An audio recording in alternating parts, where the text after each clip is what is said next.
Before the war, my world was a cavern of steel and noise.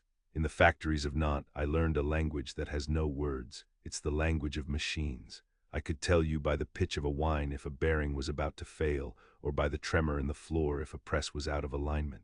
Sound was my trade. It told me the truth when everything else was a lie. Then the world changed and they gave me a new machine, the FNFL Minerve P-26, a British U-class submarine, a gift to the Free French. She was smaller, more cramped than the factory floor, but the language was the same.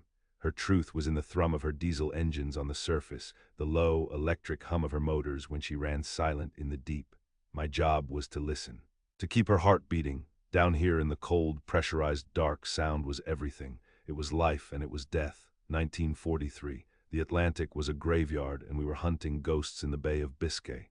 Every patrol was a descent into a world of stale air, the smell of diesel fuel and unwashed bodies, and the constant, metallic taste of fear you learn to swallow like water. You learn to live with the perpetual dampness, the way condensation weeps down the bulkheads like tears. You learn to move in the narrow passageways, to sleep in a coffin-like bunk with the groans of the hull as your lullaby. The boat becomes a part of you, its steel skin your own. You feel the pressure changes in your bones. We were a crew of defiant men, torn from our homes. Some were fishermen who knew these waters by instinct. Others, like me, were city boys who only knew the gray streets of occupied France. But we were united by the same fire. My fire was fueled by thoughts of Nantes. I'd see my mother's face in the darkness, lining up for bread that was mostly sawdust.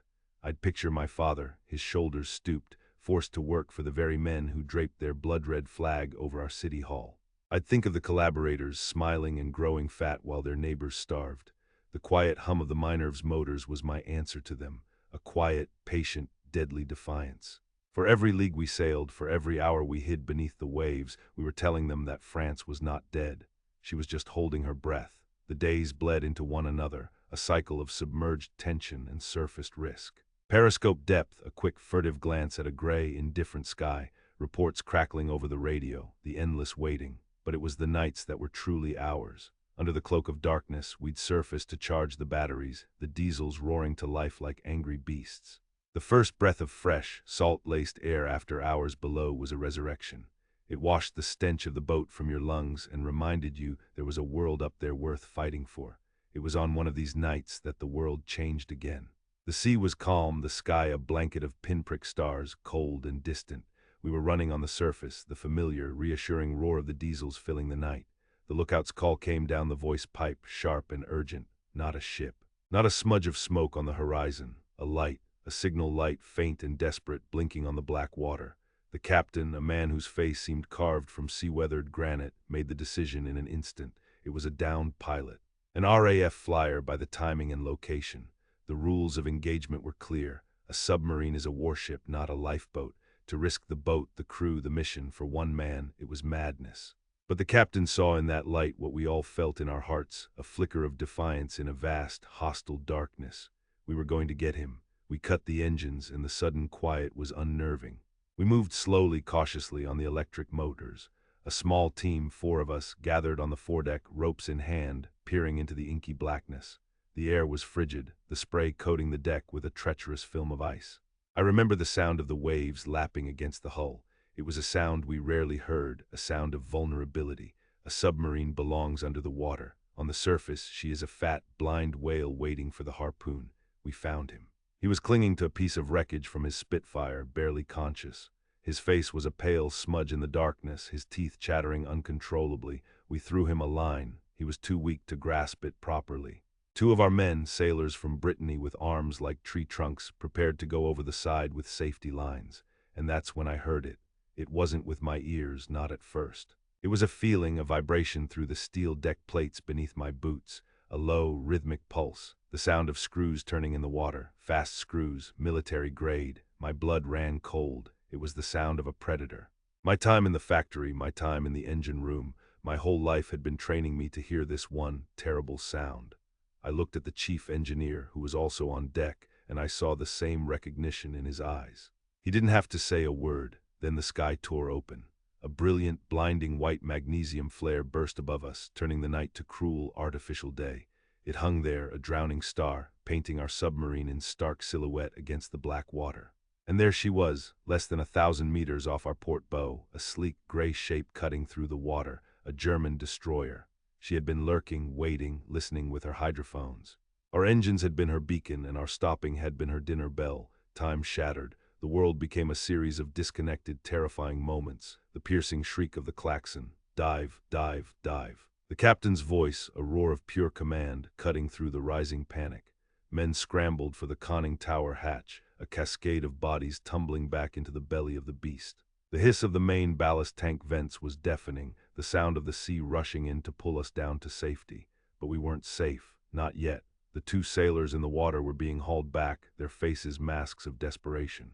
They were dragging the pilot with them. He was a dead weight. They were screaming, shouting. They were at the hatch, clawing their way in. But the boat was already going down. The deck was awash, the sea pouring over the sides, greedy and cold. Water was flooding into the conning tower. We were diving with the hatch still open. I was one of the last ones down, and I helped pull them through the lower hatch into the control room just as the sailors on deck managed to slam the upper one shut. The clang of locking steel was the most beautiful sound I had ever heard, but water was still pouring in, a torrent from the flooded conning tower. The boat was angled down, a sickening, steep descent. Men were slipping, falling against equipment. Red lights flickered on, casting everything in a hellish glow. Then came the first explosion. It was not a direct hit, it was close. The world outside the hull became a maelstrom of violent sound. The entire boat shuddered, a colossal bone-jarring impact that threw us all to the deck. The lights went out completely. We were plunged into absolute blackness, the only sound the groaning of tortured steel and the terrified, ragged breathing of 50 men. That was the beginning of the silence I feared, the waiting. The destroyer was above us now. We were too deep, far below our designated test depth. The captain's voice, calm and steady in the dark, ordered silence. No movement, no noise. We were a tomb, holding our breath. My heart hammered against my ribs, a frantic drum against the symphony of the hull's agony. Every creak, every pop, every groan of the steel plates under the immense pressure was a voice speaking of our imminent death. I could feel the pressure on my eardrums, a physical weight. I closed my eyes and listened just as I had in the factory. I tried to diagnose the sounds, that sharp crack, a weld seam complaining, that low moan, the frame shifting. Was she going to hold, or was this the sound of our coffin being nailed shut? A second depth charge, closer this time.